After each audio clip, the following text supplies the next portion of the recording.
साथियों, 22 अप्रैल को पहलगाम में आतंकवादियों ने जो बर्बरता दिखाई थी, उसने देश और दुनिया को झकझोर दिया था। छुट्टियां मना रहे निर्दोष मासूम नागरिकों को धर्म पूछकर उनके परिवार के सामने, उनके बच्चों के सामने बेरहमी से मार डालना, यह आतंक का बहुत बीभत्स चेहरा था, क्रूरता थी। ये देश के सद्भाव को तोड़ने की घिनौनी कोशिश भी थी। मेरे लिए व्यक्तिगत रूप से ये पीड़ा बहुत बड़ी थी। इस आतंकी हमले के बाद सारा राष्ट्र, हर नागरिक, हर समाज, हर वर्ग, हर राजनीतिक दल एक स्वर में आतंक के खिलाफ कड़ी कार्रवाई के लिए उठ खड़ा हुआ। हमने आतंकवादियों को मिट्टी में मिलाने के लिए भारत की सेनाओं को पूरी छूट दे दी और आज हर आतंकी, आतंक का हर संगठन जान चुका है कि हमारी बहनों बेटियों के माथे से सिंदूर हटाने का अंजाम क्या होता है। साथियों, ऑपरेशन सिंदूर ये सिर्फ नाम नहीं है, ये देश के कोटि कोटि लोगों की भावनाओं का प्रतिबिंब है। ऑपरेशन सिंदूर न्याय की अखंड प्रतिज्ञा है।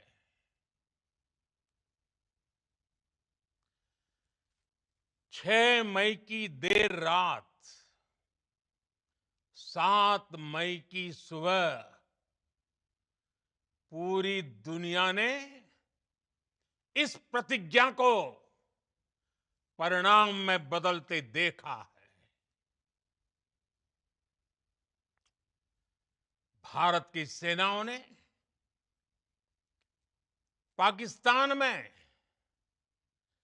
आतंक के ठिकानों पर, उनके ट्रेनिंग सेंटर्स पर सटीक प्रहार किया। आतंकियों ने सपने में भी नहीं सोचा था कि भारत इतना बड़ा फैसला ले सकता है। लेकिन जब देश एकजुट होता है, नेशन फर्स्ट की भावना से भरा होता है, राष्ट्र सर्वोपरि होता है, तो फौलादी फैसले लिए जाते हैं, परिणाम लाकर दिखाए जाते हैं। जब पाकिस्तान में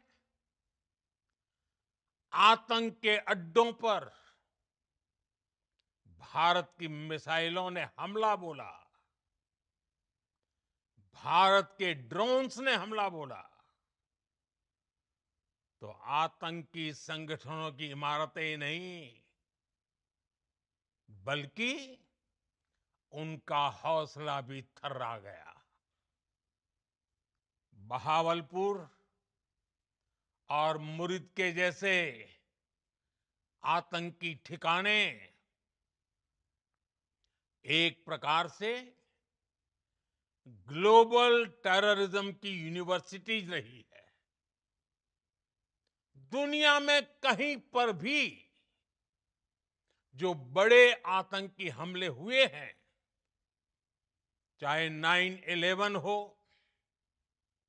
चाहे लंदन ट्यूब बॉम्बिंग हो, या भारत में दशकों से जो बड़े बड़े आतंकी हमले हुए हैं, उन सब के तार कहीं ना कहीं आतंक के इन्हीं ठिकानों से जुड़ते रहे हैं।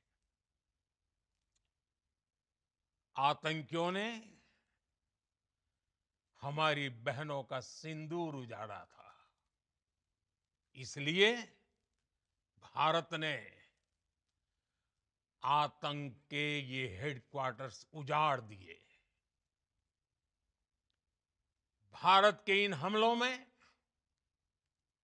100 से अधिक खूंखार आतंकवादियों को मौत के घाट उतारा गया है। आतंक के बहुत सारे आका बीते 2.5-3 दशकों से खुलेआम पाकिस्तान में घूम रहे थे, जो भारत के खिलाफ साजिशें करते थे। उन्हें भारत ने एक झटके में खत्म कर दिया। साथियों, भारत की इस कार्रवाई से पाकिस्तान घोर निराशा में गिर गया था, हताशा में गिर गया था, बौखला गया था। और इसी बौखलाहट में उसने एक और दुस्साहस किया। आतंक पर भारत की कार्रवाई का साथ देने के बजाय पाकिस्तान ने भारत पर ही हमला करना शुरू कर दिया। पाकिस्तान ने हमारे स्कूलों, कॉलेजों को, गुरुद्वारों को, मंदिरों को, सामान्य नागरिकों के घरों को निशाना बनाया। पाकिस्तान ने हमारे सैन्य ठिकानों को निशाना बनाया। लेकिन इसमें भी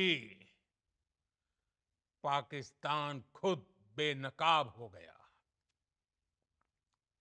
दुनिया ने देखा कि कैसे पाकिस्तान के ड्रोन्स, पाकिस्तान की मिसाइलें भारत के सामने तिनके की तरह बिखर गई।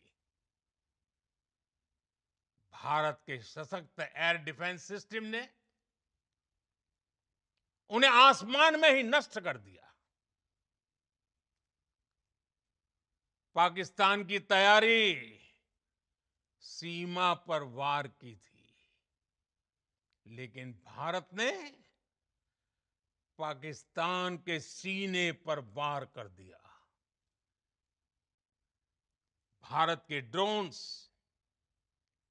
भारत की मिसाइलों ने सटीकता के साथ हमला किया। पाकिस्तानी वायुसेना के उन एयरबेस को नुकसान पहुंचाया, जिस पर पाकिस्तान को बहुत घमंड था। भारत ने पहले 3 दिनों में ही पाकिस्तान को इतना तबाह कर दिया, जिसका उसे अंदाजा भी नहीं था। इसलिए भारत की आक्रामक कार्रवाई के बाद पाकिस्तान बचने के रास्ते खोजने लगा। पाकिस्तान दुनिया भर में तनाव कम करने के लिए गुहार लगा रहा था, और बुरी तरह पीटने के बाद इसी मजबूरी में 10 मई की दोपहर को पाकिस्तानी सेना ने हमारे डीजीएमओ को संपर्क किया, तब तक हम आतंकवाद के इंफ्रास्ट्रक्चर को बड़े पैमाने पर तबाह कर चुके थे। आतंकियों को मौत के घाट उतार दिया गया था। पाकिस्तान के सीने में बसाए गए आतंक के अड्डों को हमने खंडहर बना दिया था। इसलिए जब पाकिस्तान की तरफ से गुहार लगाई गई, पाकिस्तान की तरफ से जब ये कहा गया कि उसकी ओर से आगे कोई आतंकी गतिविधि और सैन्य दुस्साहस नहीं दिखाया जाएगा, तो भारत ने भी उस पर विचार किया। और मैं फिर दोहरा रहा हूं, हमने पाकिस्तान के आतंकी और सैन्य ठिकानों पर अपनी जवाबी कार्रवाई को अभी सिर्फ स्थगित किया है। आने वाले दिनों में हम पाकिस्तान के हर कदम को इस कसौटी पर मापेंगे कि वो क्या रवैया अपनाता है।